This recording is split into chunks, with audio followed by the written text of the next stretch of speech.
We're live from New Delhi. You're watching DD India News Hour, India's voice to the world. I'm Lipakshi Khurana, coming up in the next hour. India's Prime Minister Narendra Modi to participate in Sashakt Nari Viksit Bharat program in New Delhi to witness demonstration of agricultural drones by Namo Drone Didis. Will hand over drones to 1,000 Namo Drone Didis. Crescent moon signaling the start of Ramadan sighted in Saudi Arabia. Qatar and UAE also confirmed beginning of the holy month. India's Satwik-Chirag and Shetty clinched their second French Open badminton men's doubles title.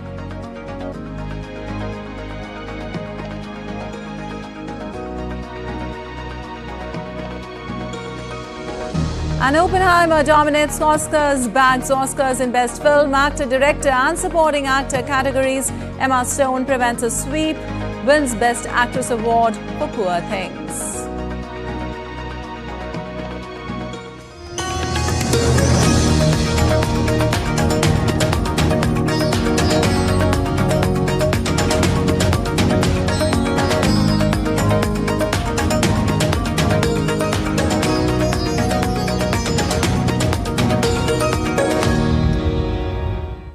On to the top story this hour. India's President Draupadi Murmu embarked on 3 days visit to Mauritius. During her visit, President will be the chief guest at the National Day celebrations of Mauritius on 12th of March. She will also hold talks with top leadership of the country. India's vibrant development partnership with Mauritius constitutes a key pillar of the bilateral relationship.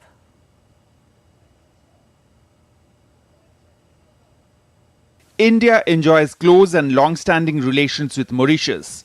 To further strengthen that bond, India's President Draupadi Murmu will attend the National Day celebrations of Mauritius on 12th March as the chief guest.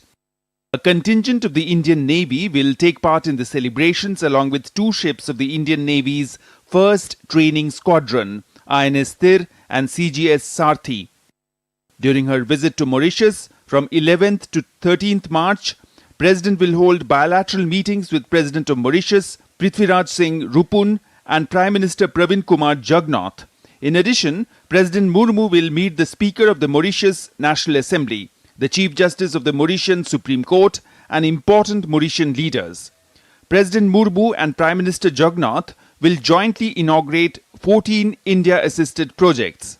President Murmu will also witness exchange of important bilateral agreements that seek to further strengthen the robust bilateral institutional collaboration and capacity-building cooperation between the two countries. People in Mauritius are thankful for India's assistance. President Murmu will pay homage to Mauritian leaders at the Pamplemousses Botanical Garden and undertake visits to historical and cultural sites, including the Apravasi Ghat, the Intercontinental Slavery Museum and the Sacred Ganga Talao, with inputs from Girish Nishana in Mauritius for DD India.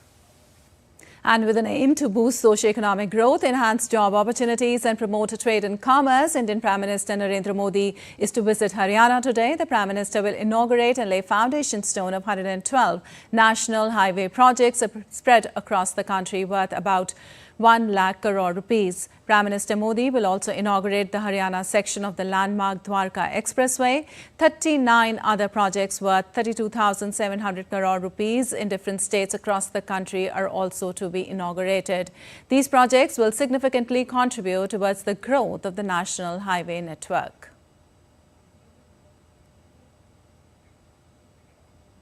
And Prime Minister Narendra Modi is visiting North Indian state of Haryana today. In a social media post, the Prime Minister said, and I quote, "Today is an important day for connectivity across India. 112 national highways spread across different states will be dedicated to the nation or their foundation stones would be laid. The Haryana section of Dwarka Expressway will also be inaugurated. These projects will boost economic growth and are also in line with the efforts to build next generation infrastructure," unquote.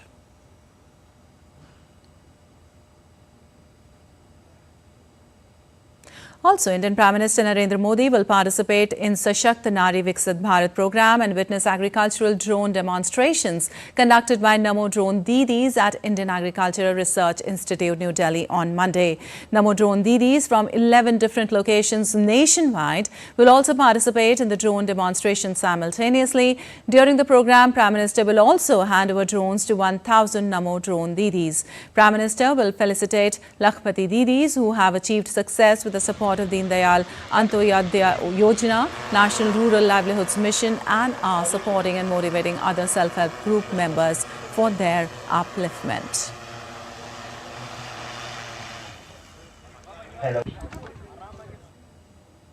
An Indian and European Free Trade Association, EFTA, signed a trade and economic partnership agreement. EFTA bloc countries are Iceland, Liechtenstein, with Switzerland and Norway. The deal inked on Sunday will increase stock of foreign direct investments in India across a range of sectors, including pharmaceuticals, machinery and manufacturing. Prime Minister Modi called it a watershed moment. India and European Free Trade Association signed the Trade and Economic Partnership Agreement with an aim to increase the stock of foreign direct investments. India's Commerce Minister Piyush Goyal, who signed the agreement, said that the agreement marks the dawn of a new era of prosperity and mutual growth. Under this agreement, EFTA countries will invest $100 billion in India, creating job opportunities in different sectors. It's an ambitious agreement. It integrates economies and enhances flow of trade and investments. It also focuses on sustainable growth, integrates India with many new global value chains, and promises huge business opportunities and employment opportunities. India's Prime Minister Narendra Modi hailed the signing of the agreement between India and European Free Trade Association EFTA bloc countries. These countries are Iceland, Liechtenstein, Switzerland and Norway. As a watershed moment in the bilateral relationship between India and EFTA bloc countries, PM Modi said India will extend all possible support to facilitate industry and business to achieve the committed targets. EFTA is an important regional group with several growing opportunities for enhancing international trade in goods and services. Representatives attending this meet from EFTA bloc hailed the signing of agreement as historic. This step proves that we have taken our ambition and commitment to conclude a treaty seriously, and that we have constantly expanded and deepened our friendship. I strongly believe that this agreement, which is so much more than an agreement, it is a partnership, will bring a lot of opportunities for all our countries. India's External Affairs Minister Dr. S. Jaishankar met Iceland's Foreign Minister Bjarni Benediktsson on the sidelines of the India-EFTA meeting. Both of them discussed new areas of collaboration, investment and trade.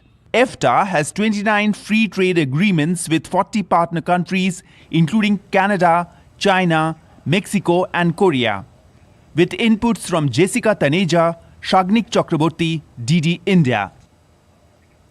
Well, while India-EFTA deal promises stronger bilateral trade and reduction in traffics, Swiss chocolates and watches could become cheaper as a result of it. Here's what Swiss State Secretary for Economic Affairs told DD India's Jessica Taneja. Swiss State Secretary for Economic Affairs Ellen Budliger now joins us here in New Delhi. Ellen, thank you for taking our time and speaking with us. Today's been an important day for both India and EFTA countries. We heard Minister Goyal say that you were the force behind this entire deal that was being bargained and negotiated on various factors. Tell us a bit about that. Well, you know, negotiating a free trade agreement is very much a people-to-people's business. So I think it was important. And that's maybe why he singled me out. I came 7 times to India to meet him in person over the past 12 months. And we've also met in Europe, and I last saw him in Abu Dhabi, where at the 13th Ministerial Conference of the WTO. So I think that these face-to-face meetings really helped us to understand and to agree on 2 important principles. One, that we really wanted to have a balanced deal, We wouldn't, be comfortable if one of the five felt that there wasn't anything in it for them. And then secondly, I think from the get-go we said that we're going to respect each other's sensitivities, because in trade there are always sensitivities. You also spoke about keeping in mind sensitivities of various sectors, both EFTA countries and India, particularly the dairy and agriculture.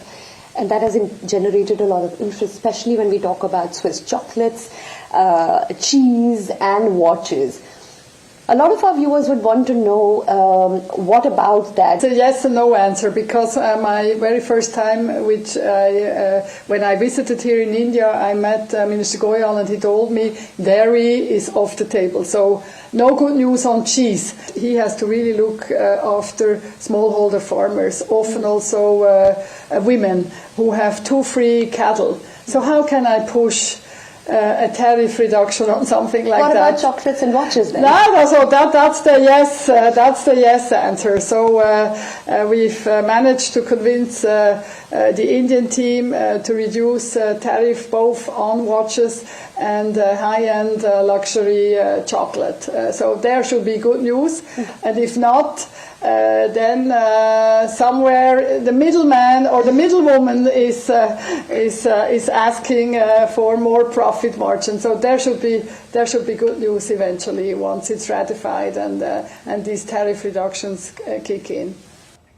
Well, India-EFTA trade partnership is set to boost investment opportunities for business leaders of Norway.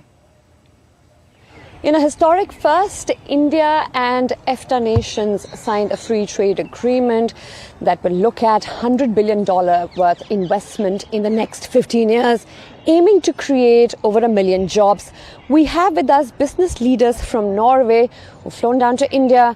Joining us is Tima Ayer-Utna. She's the Senior Vice President for Asia for Statkraft. Tell us about the renewable energy sector. What is the potential that you see within this FTA when it comes to the renewable energy sector? I think for the energy sector, this is about the opportunity to work much closer together between Norway and India on all fronts. And I know that our minister has highlighted particular areas where we have in-depth competence in Norway, in offshore wind, hydrogen, and these could be key sectors. You're the head of Kongsberg, the country head for Kongsberg, and you were talking about the investments we're seeing in the maritime domain, which has become important in the recent days.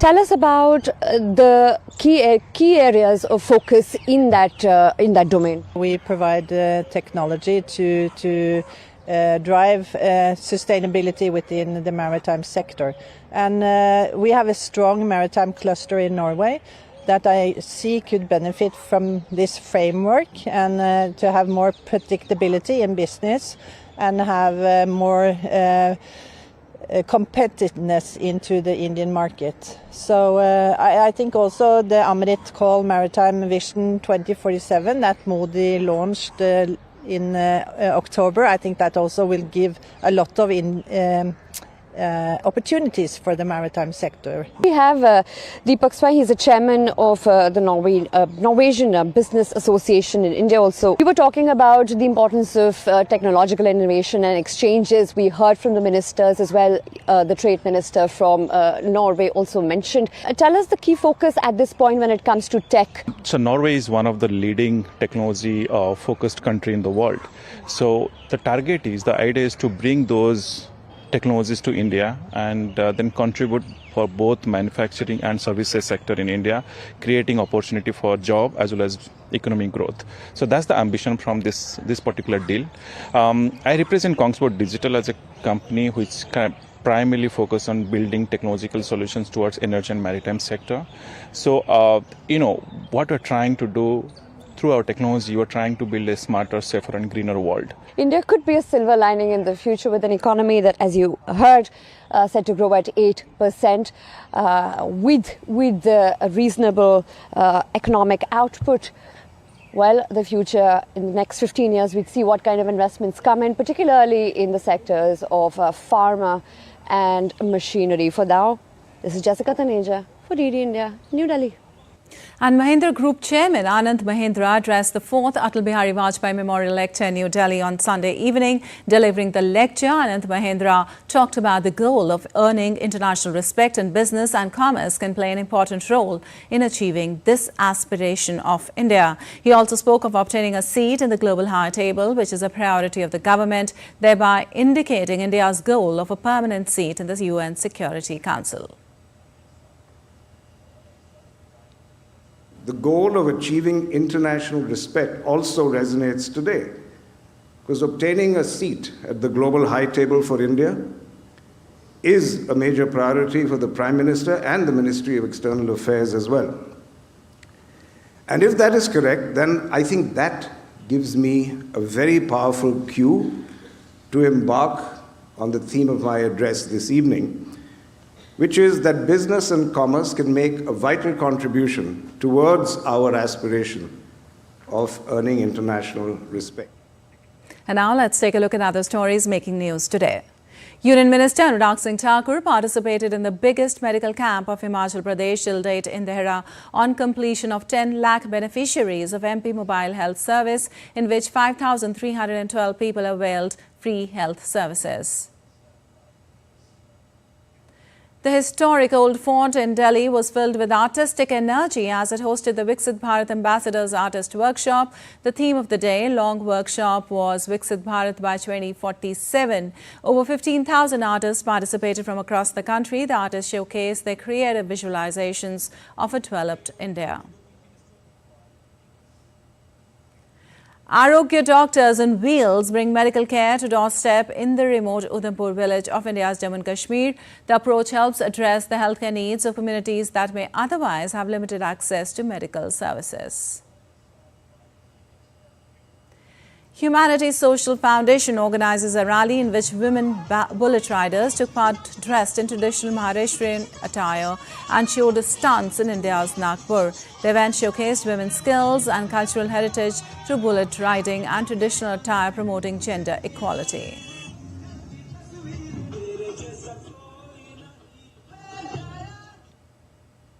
And still to come on DD India News Hour. As the holy month of Ramadan begins, Israel to allow same number of worshippers into Jerusalem's Al-Aqsa Mosque as previous years. Ukrainian President Volodymyr Zelensky outrightly shuns Pope Francis' call for talks with Russia as virtual mediation from a distance. Protests continue unabated in Pakistan, citing electoral fraud and rigging in the February 8th elections.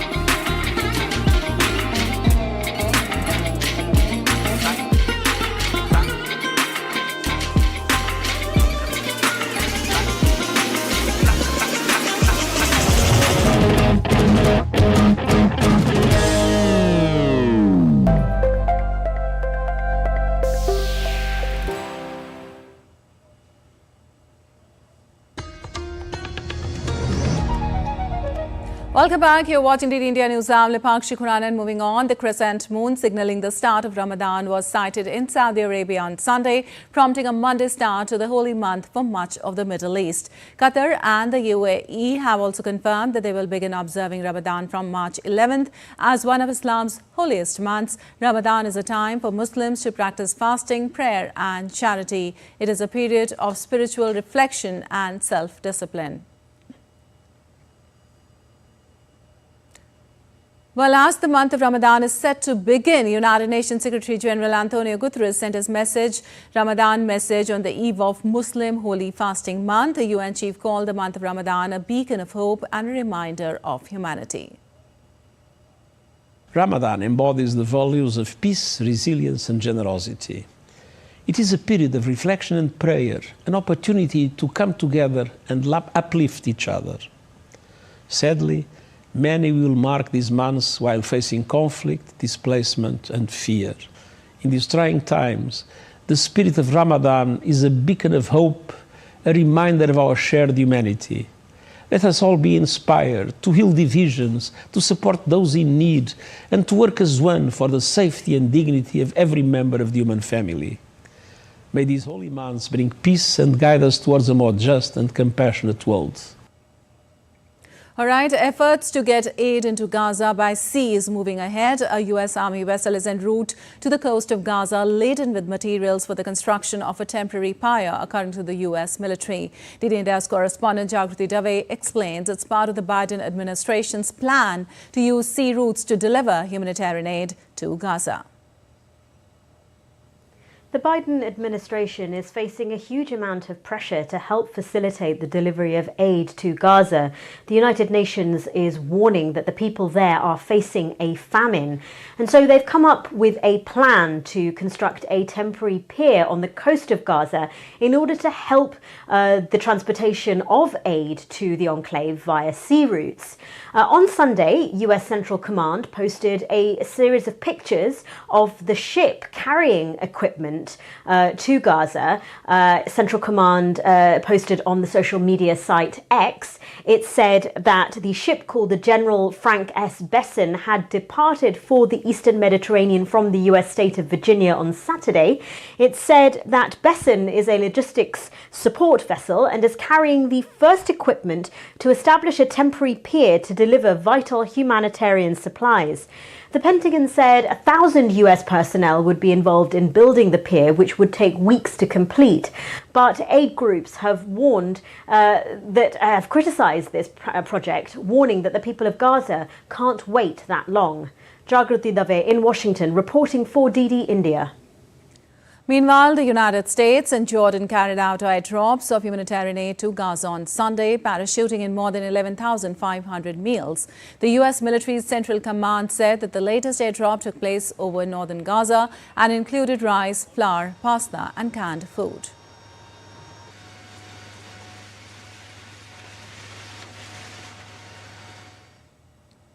And as Ramadan begins in Middle East, Israel said it will allow same number of worshippers into Jerusalem's Al-Aqsa Mosque at start of Ramadan as previous years. This Ramadan, let the reasonable public prevail. Don't lend a hand to extremists. So today we reiterate that this year and every year, Israel will strongly safeguard the freedom of religion for all faiths at all sites in Israel, especially the Temple Mount and Al-Aqsa. To those that say no worshippers are being allowed access to Al-Aqsa for prayers, they are wrong. The entrance of worshippers to the Temple Mount will be permitted in similar numbers to previous years. And in latest from the Russia-Ukraine conflict, Ukrainian President Volodymyr Zelensky has swiftly dismissed Pope Francis' call for talks with Russia as virtual mediation from a distance. Zelensky, in his nightly video address, did not refer directly to Pope Francis or his remarks, but said the Pope's ideas had nothing to do with efforts by religious figures in Ukraine to help the country.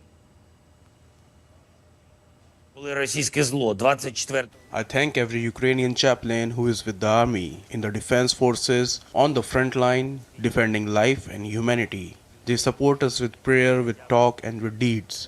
This is what the church with people is, not 2,500 kilometers away, somewhere to mediate virtually between someone who wants to live and someone who wants to destroy you.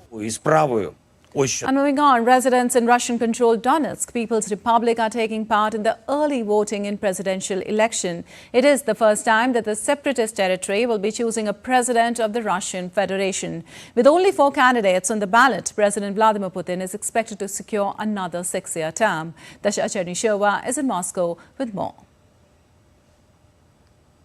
Early voting in Russia's presidential election is now underway in the Donetsk People's Republic. According to local authorities, it is possible to vote not only in certain areas near the contact line that started on the 25th of February, but also at home, with mobile teams now coming to people's houses to give them a chance to cast a ballot.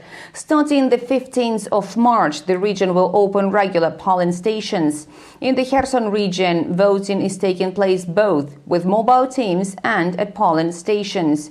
In the Zaporizhia region, military personnel vote near the contact line. In the border region of Belgrade, early voting has also begun for security concerns. Elsewhere in Russia, tens of thousands of voters live in hard-to-reach and remote areas.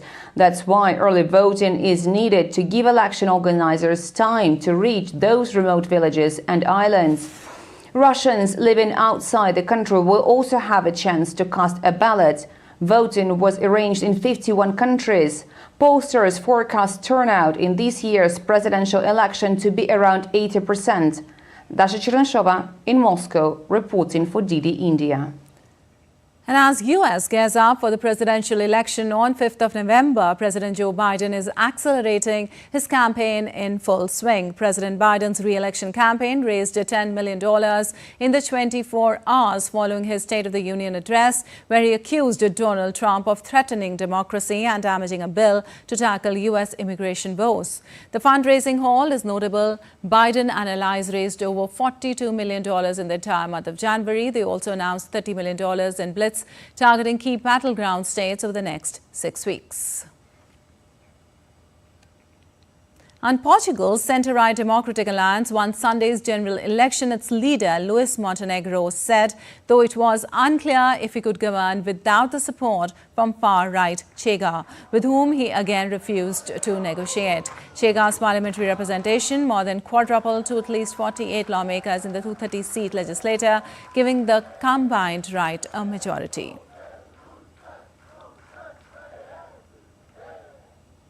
And Pakistan's newly elected President Asif Ali Zardari was sworn in on Sunday after winning a second non-consecutive term. Zardari previously served as president from 2008 until 2013. The president is elected by votes in the lower and upper house of the parliament and 4 provincial legislative assemblies. Zardari got 411 votes, easily defeating the 181 votes cast for nationalist leader Mahmood Khan Akhaksiai, according to a statement from the parliament. Meanwhile,